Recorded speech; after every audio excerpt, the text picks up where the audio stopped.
In 1990, as the Berlin Wall came down and communism disappeared from Europe, it was called by historian Francis Fukuyama the end of history. It's very easy to make very bland statements and pick a date and pick a time and say, 1990, 91, the fall of the Soviet Union, it was the end of history because after that everything will be fine. The great thing about the Cold War was nice and predictable. There's us and them, and today we don't know who the them are, and we're not too sure who the us are. In the 21st century, 10 years into that new era, terrorism rose to challenge that consensus. What's changed recently is the scale of attacks on civilians. Somebody first thought of the car bomb. Somebody else first thought of flying a civilian airliner into a building. But I think one recent development, if you like, is television. Around the world, millions of people were transfixed by those images on 9/11. And in a way, that contributed to a large degree in making that attack as devastating as it was.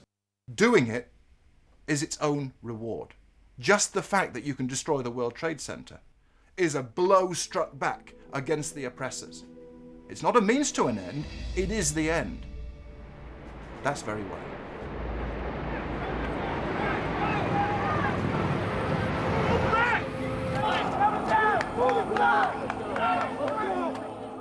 World events since 1945 reveal a bigger picture, making the Cold War seem a sideline of history and those hopes for a better world to be fantasies. Since 1945, 1968 is the only year a British serviceman has not died on active service. Since 1945, at any time, never less than 8 wars have been fought somewhere, and they were rarely proper wars, where uniformed men confronted each other. The typical war was fought by terrorists or guerrillas against governments, official armies and police. Freedom fighting is a political goal, an end. Terrorism is a means to an end that need not be freedom. Revolutionaries fighting for power use terrorism. Democratic governments use terrorism through air power, forcing people into abandoning their leaders. Terrorism is both tactic and strategy, ways to fight, using violence on the innocent.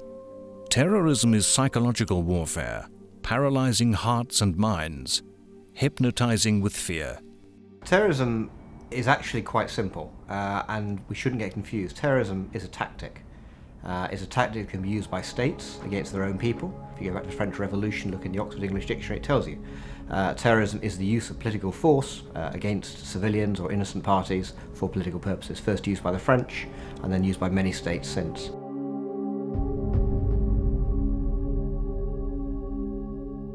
Guerrillas are confused by headlines as one and the same as terrorists. Both are ways the weak fight stronger enemies. The point of terrorism, unlike guerrilla warfare or any other sort of force, is not to damage the military ability or the physical capability of an opponent. The whole purpose of it is to influence perceptions, to influence psychology, to spread fear and terror, to cause a change. Guerrilla warfare is a strategy and a tactic. Sometimes guerrillas use terrorism as a tactic in a bigger plan for victory. The word guerrilla was first used in the early 1800s, in the turmoil of the wars of French Emperor Napoleon Bonaparte. Guerrilla is Spanish for little war. Spanish freedom fighters fought Bonaparte's armies occupying Spain. They made harassing attacks and raids on the French, never fighting a conventional battle. It was a distracting war in the backyard of Napoleon's empire of conquest, helping to bring the French emperor's defeat and exile. Guerrillas, unlike terrorists, do not target civilians, but their enemy's army or police. Guerrillas do not terrorize, but take support from sympathetic civilians. Conventional armies seek victory with maximum force in minimum time. Guerrillas fight small actions over indefinite time. They rarely surrender. Guerrillas seldom destroy conventional armies. Rather, they wear down their enemy's will, causing exhausted psychological collapse. The early 20th century saw men such as Russian Tsar Nicholas II in constant terror of assassination. Emperors, kings, and presidents lived in fear. You saw in the 19th century anarchists who thought that simply conducting bombings would in itself be a good thing because it encourages anarchy. It's not that they had a great ambition to be an anarchist prime minister or whatever, or to free an anarchist area from oppression. They just wanted to create a particular climate within society. The anarchist terrorists were armed by science. Terrorism is impossible with gunpowder and single-shot, muzzle-loading guns. New explosives, like dynamite, handguns like revolvers, became the terrorists' weapons. The anarchists wanted to provoke worldwide catastrophe. World War I began as Serb terrorists fighting for freedom of Bosnia from Austria murdered the Austrian emperor's son.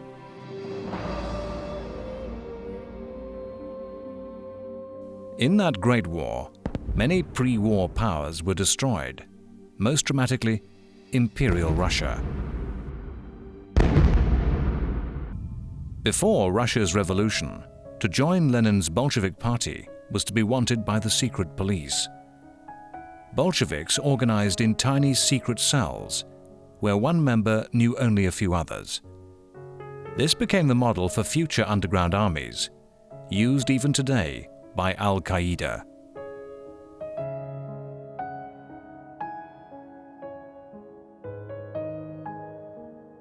Soviet dictator Joseph Stalin began his career as a terrorist and a bank robber for Bolshevism.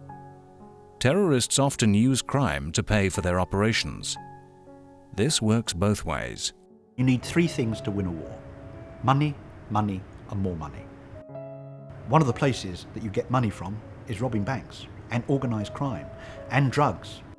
The organized crime tormenting America during the interwar years, gangsters like Al Capone used bombings and murders to eliminate rivals and intimidate the innocent, undermining the law.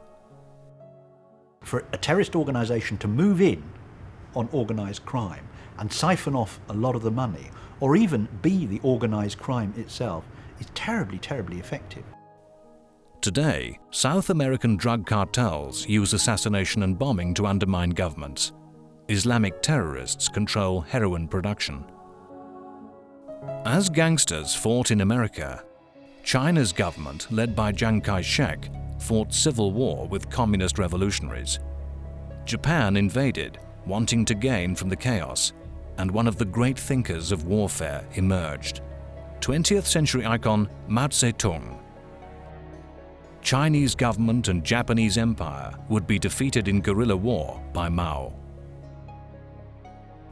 Mao planned war in 3 separate stages. In remote countryside, bases were created. Peasants brought over to the revolution to build a mass political movement. Mao used the imagery of a lake, with guerrillas living in the population, as fish swim in water. Mao's goal was to take over the countryside. Mao described his tactics. Seem to come from the east, but attack from the west. Avoid the solid, attack the hollow. Attack, then withdraw. Engage the stronger enemy. Withdraw when he advances. Harass him when he stops. Strike when he is weary. Mao placed time and space at the heart of his warfare, using vast rural spaces in which to retreat and build bases, coupled with infinite patience to wear down and slowly destroy the enemy. By 1949, Chiang Kai-shek's government forces found themselves surrounded by communist guerrillas who were turning into the regular army of a communist government in waiting. Jiang fled to Taiwan.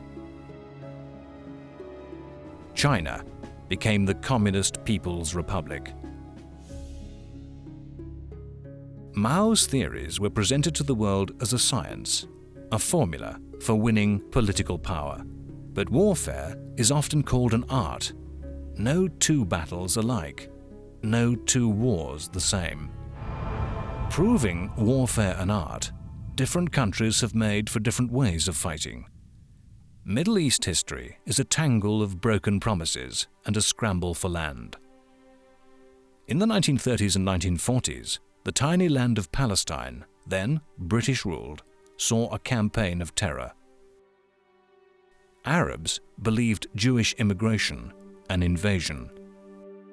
In 1939, Britain struck a political deal that involved fair power sharing between all Palestinians, be they Jew or Arab.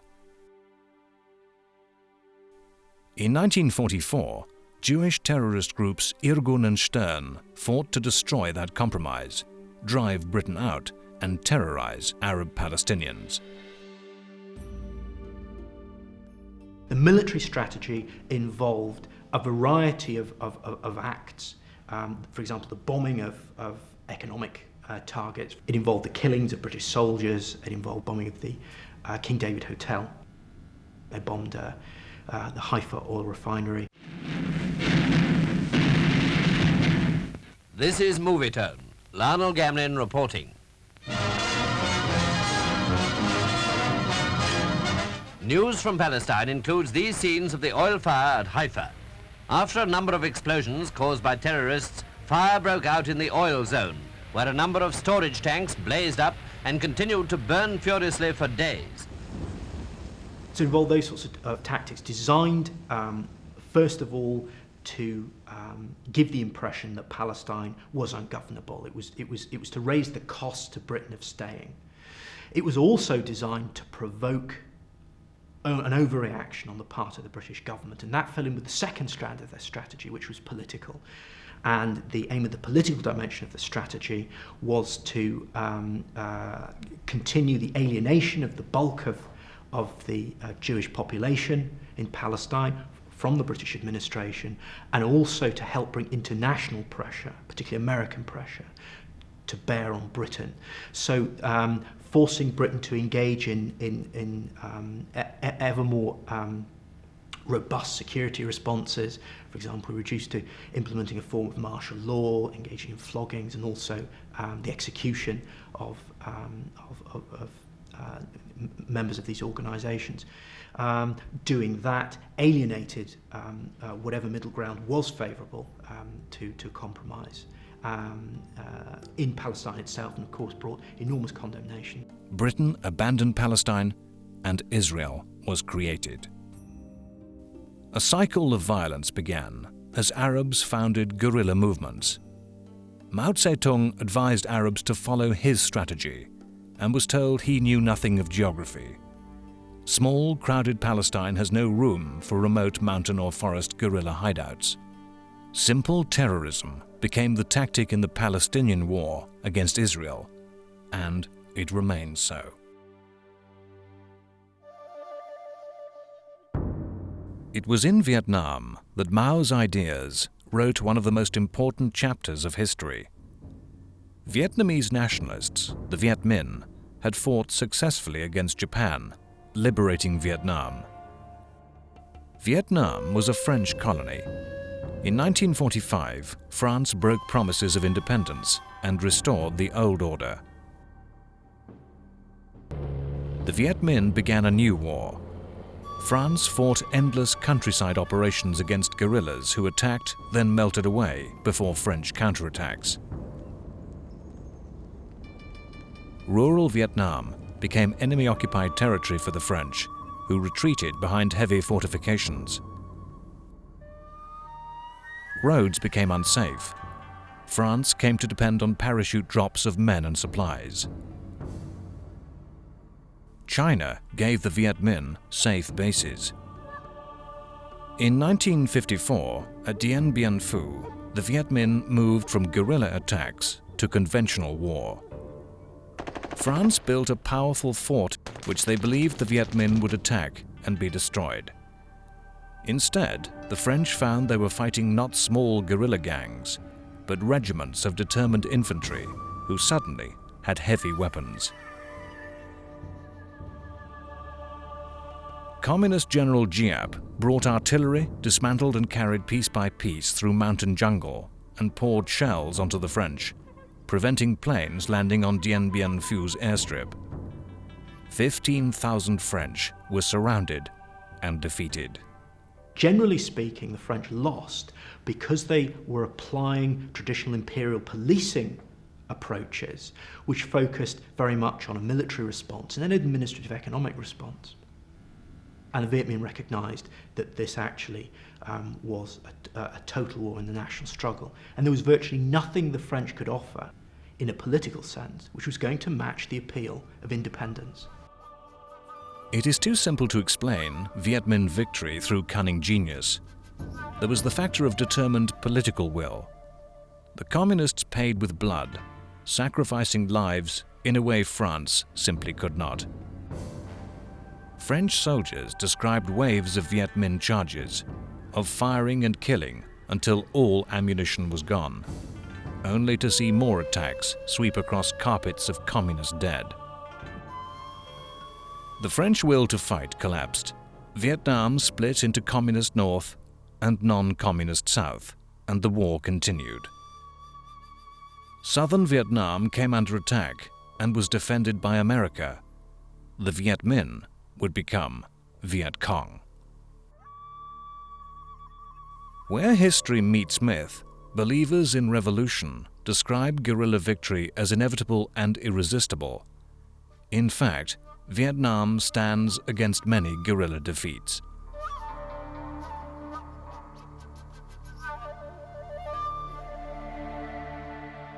In the late 1940s, communists began guerrilla war to drive Britain from its then colony of Malaya. Britain defeated the communists, winning what has been called Britain's Vietnam. The majority of the forces operating against the British in Malaya were ethnic Chinese. Now, there were some Malayans amongst them, there were some ethnic Indians, but the vast majority were Chinese. They had the support of some of the people, but they didn't have the support of all of the people. And the British were able to drive a wedge between the majority Malays in the country and the minority Chinese who were providing the bulk of the communist soldiers in the jungle. And at the same time, the British were able to promise the Malays self-government. And of course, this was one of the things that the terrorists in the jungle were actually fighting for. And although the campaign went on for a little time after Malaya became independent, it basically fizzled out and it didn't have any more support. Malaya became independent as Malaysia, but a Malaysia that was non-communist and democratic, part of the Western system, not a Cold War enemy.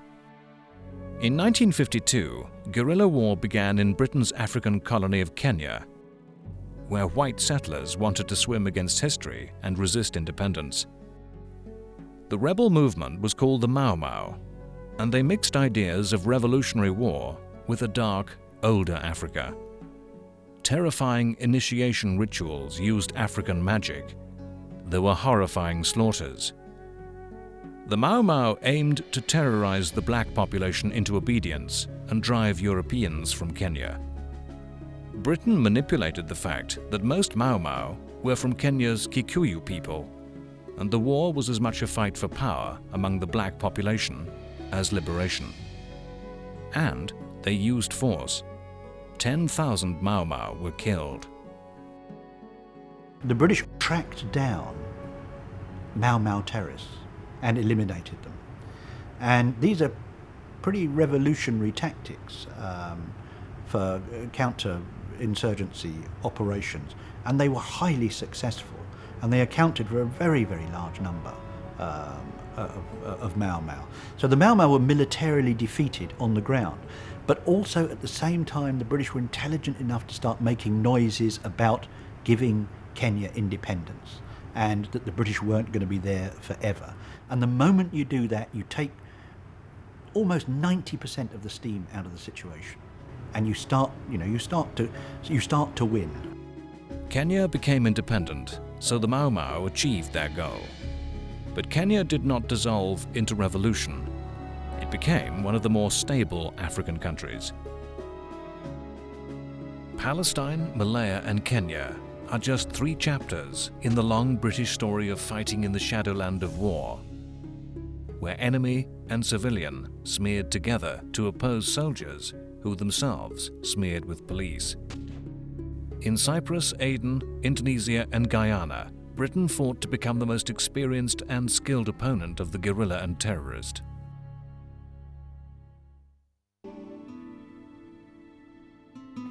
The 1950s Cuba was a holiday island for Americans, where poverty sat beside wealth. Ruled by dictator Fulgencio Batista, Cuba was a corrupt state, tied to American business interests and organized crime. Revolutionaries, led by Fidel Castro, invaded in 1956 with just 80 men, and were almost entirely wiped out. Castro retreated to Cuba's countryside and began a guerrilla war. In 1959, suddenly, Castro won. Batista's rule simply collapsed. Until the last weeks, Castro's forces numbered only 300. There was no mass movement, no move to conventional war. Castro's lieutenant, Che Guevara, became a revolutionary icon. Che was an incompetent commander who squandered lives, but his charisma outshone all his faults. Che argued small numbers of the passionately dedicated could inspire revolution. There was no need to build a mass movement. Revolution could be fast-tracked on a furious Route 1 to power. Cuba astonished the world, inspiring tiny factions of dreamers everywhere. The 1960s saw the second act of the drama in Vietnam unfold. America's Vietnam War is the definitive guerrilla war. No weary colonial empire. America was a superpower. In the countryside, Viet Cong guerrillas ambushed American patrols and attacked isolated bases. The communists retreated before the Americans. Millions of bombs and shells pulverized vast areas of jungle in the hope of destroying a vaguely grasped communist position.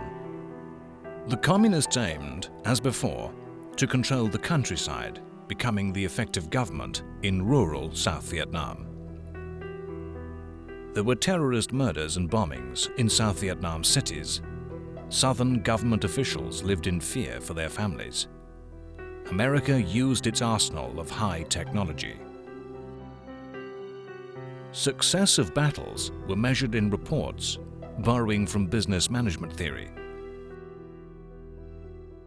Kill ratios and body counts proving like an accountant's balance sheet that Viet Cong were being killed at rates that would bring American victory. It's very strange to look back at communism and say what a wonderful idea it was for very, very large numbers of people. It became obvious very, very, very early on that no matter how much support the Americans were giving to the South Vietnamese, that in the end they were going to lose it. And that's one of the reasons why the British didn't send troops to support the Americans in South Vietnam. The North Vietnamese had the safe harbour area. They had the ability to influence events in South Vietnam. And they did, at that time, have that crusading communist zeal that we just don't see in the world anymore. America failed to understand both the politics of the war and the weaknesses of their allies. South Vietnam had a government that many thought a corrupt, self-serving elite, and that few South Vietnamese respected or trusted. America failed to bring about the political change that Britain had brought Malaya or Kenya. The Viet Cong tried Mao's leap to conventional war. In the Tet Offensive of 1968, guerrilla and terrorist attacks combined with an invasion by North Vietnam's army. Against regular soldiers, Americans played by known rules, and the invasion easily defeated. The North Vietnamese regular army was decimated at Tet and had to be rebuilt. But one terrorist attack in the southern capital of Saigon mortally wounded America. A group of Viet Cong attacked America's embassy, got inside, and for a few hours fought US Marines. All the communists were killed. It seemed American power meant nothing, that 500,000 troops could not stop an attack on the heart of US power in Vietnam. American media refused to believe statistics and figures churned out by generals proving Tet a US victory. US President Lyndon Johnson refused to stand for re-election. America began a long retreat from Vietnam.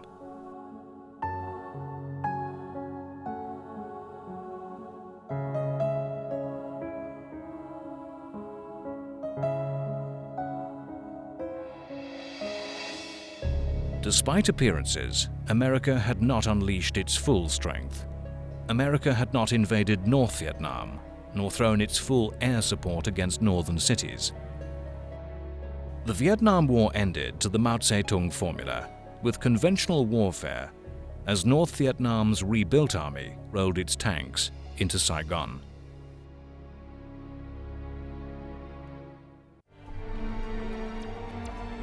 An urban guerrilla was a phrase dreamt up in the 1950s and 60s to describe and to some extent glamorize the activities of groups which, for various tactical reasons, found that operating in cities was more effective. Or in some cases, as we had with the Red Army faction in Germany, the Baader-Meinhof group, or the Red Brigade in Italy, their philosophy was quite different. Their philosophy was that rather than having mobilizing the population in the countryside, which of course there wasn't much in Germany or Italy at the time, you had to mobilize the urban population by carrying out urban force. In the 1970s, countries all over Europe were plagued by urban guerrilla groups seeking to destroy Western capitalism. Alongside urban guerrillas, a new form of terror emerged: international terrorism. The targets were innocent civilians anywhere. Attacks were planned as media spectaculars. In 1967, Israel had made war on its neighbors, conquering vast swathes of Arab territory, such as the formerly Jordanian West Bank, the Syrian Golan Heights, and Egyptian Sinai.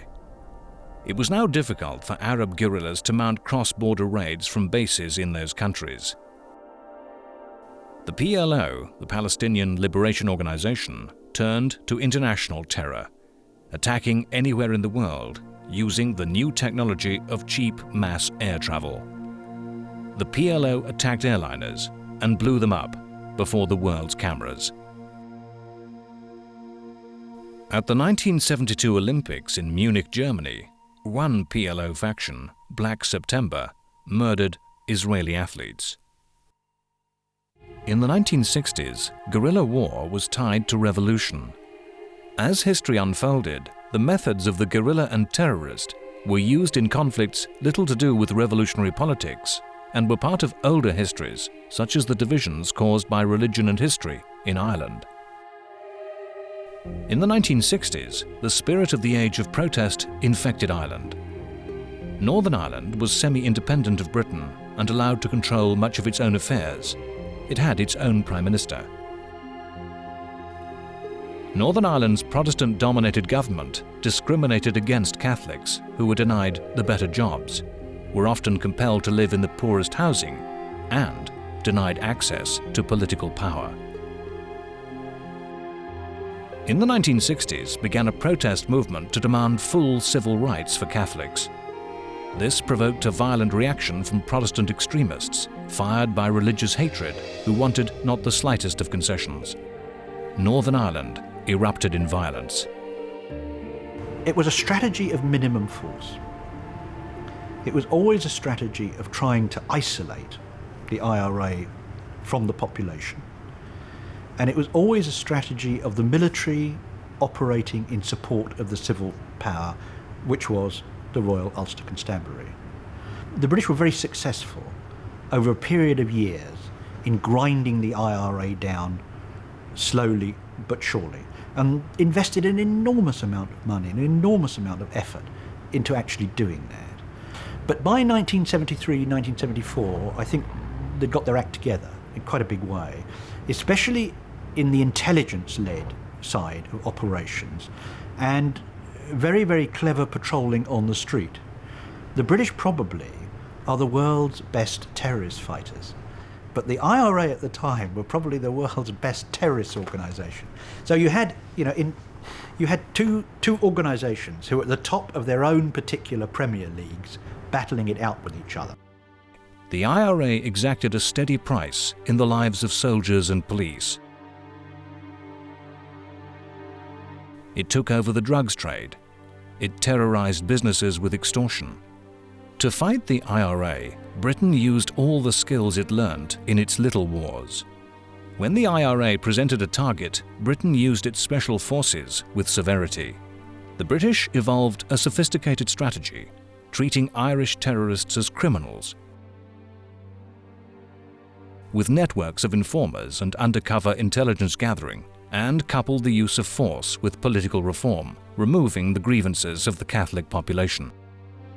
In return, the IRA developed its own sophisticated understanding of politics. Entering politics under the front of Sinn Féin, it established a political legitimacy through elections. IRA plans to acquire heavy weapons that could attack the British Army were smashed through a network of informers. But right at the very, very end of it all, the IRA realised where the soft underbelly of the British establishment was, and that was in the City of London.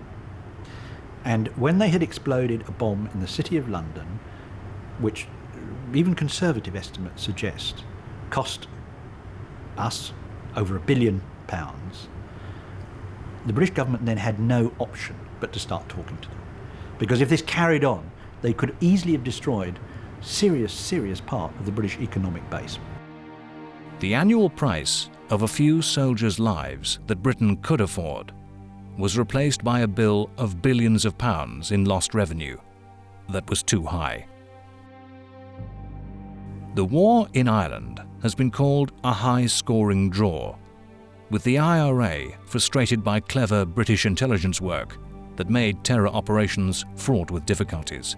But through the switch to economic attacks that threatened ruin, bringing about a compromise that has resulted in the uneasy peace process, and former IRA terrorists Gerry Adams and Martin McGuinness now sit in Britain's Parliament, deciding Northern Ireland's future. The IRA always held back from causing the maximum number of deaths, knowing it politically counterproductive. The IRA may have had members prepared to give their lives, but not to commit suicide.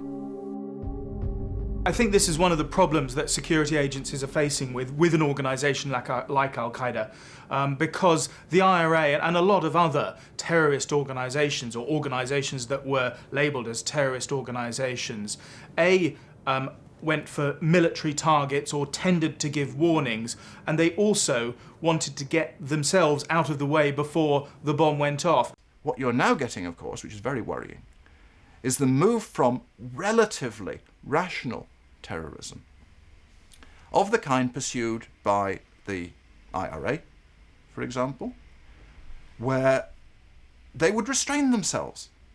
They would do horrible things, nobody's doubting that. But they would realise if they went too far, they would be counterproductive.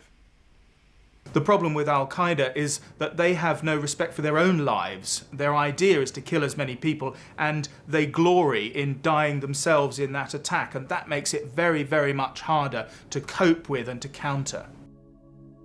Al-Qaeda went to a new level. Devotion joined religious mystery and belief in rewarding life after death. a supernatural paradise for which the entry ticket is martyrdom. Osama bin Laden's goals are both specific and vague. To remove US troops from Arabia near Islam's holy places, to replace the Saudi monarchy with an Islamic republic. Bin Laden sees his fight as a clash of civilizations, of good versus evil, and calls for the Western world to convert to Islam. Al-Qaeda is first of all a global network structure, and so Al-Qaeda, you could say Al-Qaeda represents a few of the key middle management and some of the leaders, but that's about it. It involves a sort of a franchise brand beyond that. But what Al-Qaeda has done is managed to leverage hundreds of groups across the world which already had their own terrorist agenda in their own countries, provide them with some central support, and therefore created this image or this impression of a worldwide conspiracy. So what bin Laden has been able to do is run quite a modern business, a charismatic CEO at the center who sets strategic policy, but then much of what they do is actually not directed by the center at all. All they're doing is maybe providing seed capital or a bit of support for local entrepreneurs to do their own thing. And those entrepreneurs have gone off and done their own thing. So he's brought together that sort of centralized but networked and disaggregated organization, which is like many other business organizations nowadays. Al-Qaeda gives no warnings, makes no attempt to minimize innocent deaths. Through the 1990s, Al-Qaeda slowly grew and took shape, with cruel bomb attacks against American embassies in Africa. 19th century terrorists used newly invented explosives and handguns. 21st century technology offers terrorists new targets and weapons. If there could be a virus written that could spread and break through all kinds of virus software and infect every single computer that's connected to the internet and shut it down, our world would cease to be. We would be thrown back into the Dark Ages. A new form of terrorism, cyber terrorism, has been imagined, with attacks on those crucial information networks. Programs to destroy data or swamp computers with emails have all been used. The internet is both target and weapon. Intelligence gathering has tightened the grip of governments upon terrorists. The internet has given the terrorists the way to relax that grip. I think if you look at Al-Qaeda's operations, you can claim that they've been able to use cyber warfare. They were able to manipulate the stock markets to their advantage immediately before 9/11 because they had the technology to be able to do that. Something that man has developed, somebody else can get into. One of the most important physical or practical impacts of terrorism in the modern world is economic. You see this with the IRA bombing, the Bishopsgate bombing in the city, where the British government was very worried that if this continued, the whole of the business community would collapse. Exactly the same sort of thing happening with September the 11th. Very visible physical effects of the bombing, and yet the main impact on most people around the world was through its economic fallout. Airlines going bust, huge layoffs. It was done, one could say, at exactly the right time to encourage recession. In the 1960s, it was thought terrorism was caused by deprivation and poverty. It was believed that were those causes of violence removed, then the violence would disappear. This is simply not borne out by facts. Poverty did not drive Jewish Irgun and Stern to violence, and poverty does not motivate Al-Qaeda.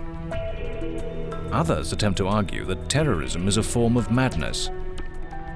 It's often said of terrorists that these people are fanatics beyond reason. They ask the impossible. They are mad. Some psychologists have talked of terrorism as communal mental illness, as nobodies trying to be somebodies.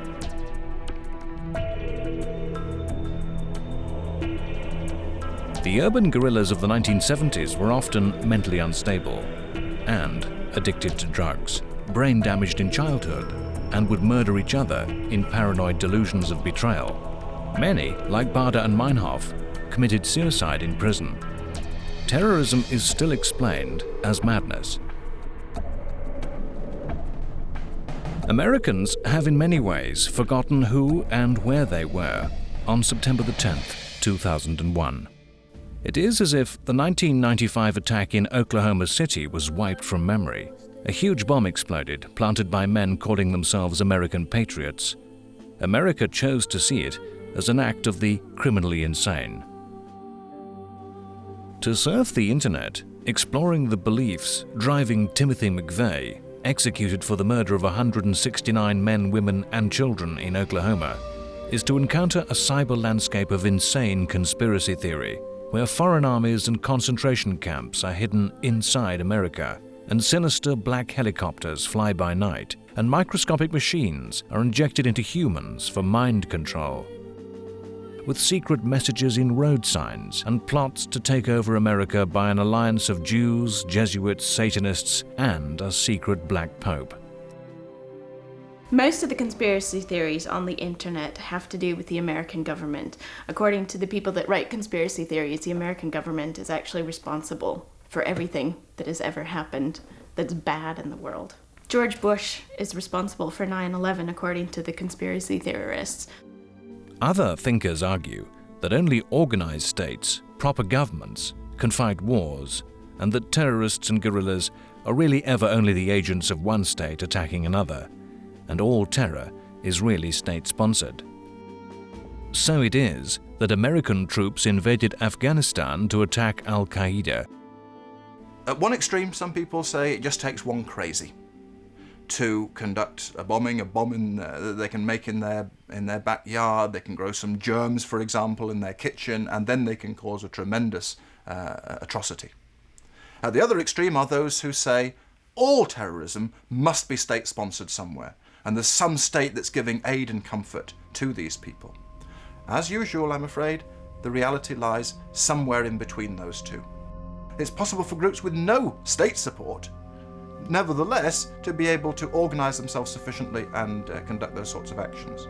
However, it doesn't half help to have at least state acquiescence in your own actions of money laundering, training camps, building up the commitment necessary to have suicide bombers, and so on. So Afghanistan was important to Al-Qaeda, I think, not because it was a strong state that was giving them all sorts of aid, but because it was a weak state that was giving them a haven. Let's remember, Britain is such a state in which terrorists for many, many years have found it possible to plot and to organise because of our attachment to civil liberties. Central to the modern reply to terrorism is building defences around terror targets, most publicly around air travel, with tight security, searches, checks, bans on carrying this and taking that, frustrating innocent travellers with delays and constant small irritations, patronising, intrusive questioning, the prowling presence of armed police. Those who know the history of fortification say no barrier has been built which cannot in some way be broken or got around, over or under. Defense will not be enough and must be joined by an attack on terrorism through the destruction of terrorist bases, both physically by armed force and politically through diplomacy and the strengthening of weak states like Afghanistan. It has to be a war that people outside the envelope of North America and Western Europe feel is being pursued on their behalf. Because if they can't take in a wider global community and address those wider problems, then it'll never be seen as a global war on terror. It'll be seen by a lot of people in the world as simply America and Western Europe pursuing their own interests. While guerrilla armies have won undeniable victories, some historians attempt to tell the story of terror with a fairy tale happy ending. They argue terrorism is a loser's strategy, and a terrorist can never win, in the same way that evil never triumphs and good will win out. History tells a different story. Israel was a state built by terror. Menachem Begin, a murderer once wanted dead or alive by the British government, became Israel's Prime Minister. The IRA may not have won the victory it dreamt of, but IRA commanders sit in the British Parliament. Well, no, terrorists win. Unless you've got your act together, terrorists win. The Jewish terrorists won in Palestine. Terrorists won in Cyprus. It goes on. Terrorists won because they turned themselves into a guerrilla army in Vietnam. Well, history is littered with examples of terrorist organisations that have achieved their objectives. The Mau Mau in Kenya, the ANC in South Africa. John Major declared that the IRA would never bomb their way to the negotiating table, and yet there was a peace agreement worked out before disarmament had ever been agreed. Terrorists can win unless you're terribly vigilant and you make sure that your security forces know exactly what they're doing and they're well supported and you have the political will to defend yourself. You are a serious threat at being beaten by terrorists. 1960, South Africa. A terror campaign of bombings is waged by black South Africans. A black terrorist is led away in chains, sentenced to life imprisonment. This was Nelson Mandela. Terrorists can win. The world has changed, and a new age has begun. And however interpreted or understood, it is an age of terror.